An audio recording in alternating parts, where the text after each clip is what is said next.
la question du caractère exécutoire, où là, j'estime pour ma part qu'il y a, et je ne suis pas la seule, qu'il y a discussion à avoir. Pourquoi? Parce qu'en effet, un principe d'appel, c'est un principe suspensif, puisqu'il y a présomption d'innocence tant que la condamnation n'a pas été prononcée de manière définitive.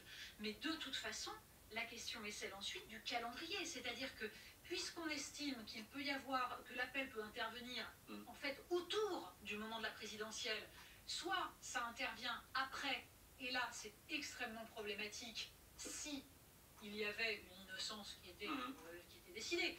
Enfin, si c'est une condamnation, en revanche, ça ne change rien. Mais si ça arrive avant, c'est très compliqué aussi.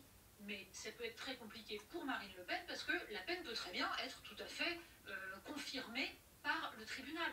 Donc de toute façon... Sauf qu'il ne resterait que quelques semaines ou quelques mois avant la présidentielle. Le problème, c'est qu'on a un choc entre la logique judiciaire et la logique politique qui sont de deux ordres différents. Alors dans un monde idéal, on n'a pas ce problème parce que les partis politiques et les décideurs politiques respectent strictement la loi. C'est vrai que ce serait beaucoup mieux et on voit dans votre sondage qu'il y a en fait une hypersensibilité des Français à ces questions-là parce qu'ils ont l'impression qu'il y a eu trop de corruption pendant longtemps. Donc de fait, on se retrouve à avoir deux logiques qui se cognent. Pour ma part, j'estime que la souveraineté du peuple est fondamentale et que les problèmes politiques doivent se régler politiquement et pas par des condamnations. Edwige Diaz, vous avez des soutiens surprenants dans ce dossier, notamment la France Insoumise. Bonsoir Manon Aubry, vous êtes députée européenne LFI, présidente du groupe La Gauche au Parlement européen. Je parlais de soutien parce que quand on voit la réaction de Jean-Luc Mélenchon et de la France Insoumise aujourd'hui, qui dit la décision de destituer un élu devrait revenir au peuple. Donc une fois n'est pas coutume, vous êtes d'accord avec le Rassemblement national sur ce point? Ça veut dire quoi? Vous estimez que la justice outrepasse ses fonctions en décidant d'une application immédiate de la peine? Non, je vous demanderai, comme les juges ont fait leur travail en tant que journaliste, de faire votre travail et de ne pas surinterpréter ce que nous disons. Nous n'apportons pas notre soutien ni à Marine Le Pen ni au Rassemblement national. Les faits qui sont reprochés à Marine Le Pen et pour lesquels elle a été condamnée en première instance sont extrêmement graves. On parle d'un détournement d'argent de plus de 4 millions d'euros. C'est extrêmement conséquent.